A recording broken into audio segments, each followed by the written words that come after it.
siwaat wasalaamaaleykum wa rahmatullahi taala wa barakatuh. asalaamaaleykum wa rahmatullahi taala wa barakatuh. mbokk yi di teew yëpp ñu ngi leen di ziare. ñu ngi leen di baax te di leen baax. loolu si jot lool. wax dëgg yàlla kontaan nañu lool yàlla seere na ko yàlla kontaan nañu lool bay daanaka li ñu ko gën a wax lépp mën naa ne wax nga ko yaakaar ne Fall bi ñu woon waaye nag suñu xol dafa seet ci bis ak ñi nga xam ne ñoo leen ñu taxawee ak ñi nga xam ne di gëstoo di sant suñu mbokk yi dëkk wax dëgg yàlla ñooy ñëw teew jàpp ci bis bi loolu seet na suñu xol bu ñu wax dëgg yàlla ñu koy rafetlu bu baax a baax a baax a baax a baax bis bi ñu nag suñu kilifa bu baax bi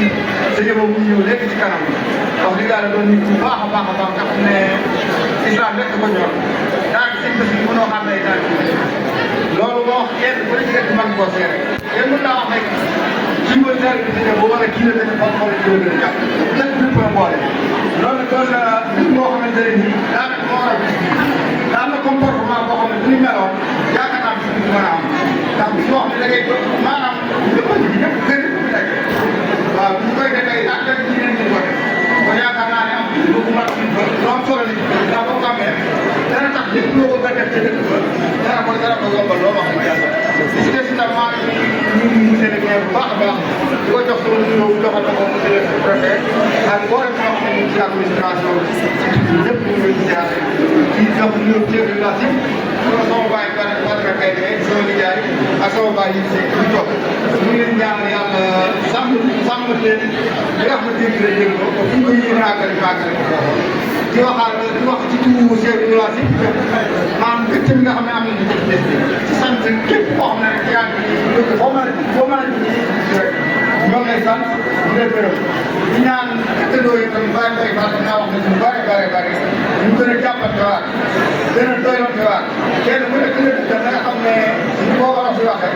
ñu doon naa tam tànn bu ñu dëkk waaye mënut a tànn bu ñu dëkk kon képp koo xam ne yàlla boole na ko bu ñu si dëkkaloo da nga xam ne yàlla la ko tànnal na ko foog kenn nga xam ne daanaka da ko teg koo xam ne dana ko islam waxee nga foog boo xam ne dana kaw a jox ndax ñu ko war a fi waxee te kër ga jàmm ci gën tax ci ñàkk loolu noonu ko jëm képp koo xam ne yaa ngi ci baax bi gën a fonkaat dëkkandoo yi mooy mu dégg mu ñëwee fekkaat ci baax mu doon loo xam ne ñu mën a rafet bu baax a baax a baax leen sant képp koo xamante ne amoon nañu leen ñu ñëwoon ñu lay sant bu baax di leen di rafetlu jotaay bi wax dëgg yàlla xel dafa seet mën ñoo wax dañ koy dëkk foofu rek ñaanal yàlla defal li ci jaar ñu ñëw sa ci ak sa dellu yàlla la yàlla defal sama yaa kawe sa jox yaay si naa wax sallallahu alayhi wa sallam jërëjëf Moustapha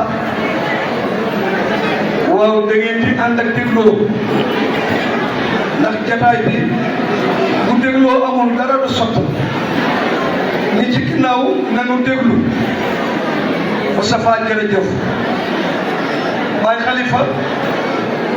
kii mooy Moustapha Diop maamam Serigne Dekkale ci taawi maam Maxtar Dumbi yi la bokk ca Kokki dafa sañ ci Dekkale nga ci wetu Kajoor sëñ Basiru Mbàkke ñëw fanaan fa ci maamam moom maamam bi jur baayam maam Cerno Diop ñu tuddee ko maam Cerno Birahim Mbàkke di jàng-jàngum xasida mu neex ci bi ñu xëyee sëñ Basiru la ne ko waaw Serigne Dekkale ki doon jàng mu neex nii kan la mu ne ko kooku de sama dooma mu ne ko lu mu tudd mu ne ko Cerno mu ne ko Cerno mii ci man la dëkk sëñ Basiru jëlee ko Dekkale indi ko fii dayal ko fii ne ko Cerno mu ne ko Mbàkke mu ne ko jël naa dëkk bi teg naa ko ci sa loxo dee ko doxal man sëñ Basiru maa yor baatin bi yow yaa yor say gis looloo indi chef de village kon su yëkkatee kàddu moom Cheikh Habibou mi ngi noonu waaw moom ci péncam la ñëw léegi laa koy wax bu ko defee di jox kàddu gi nag le président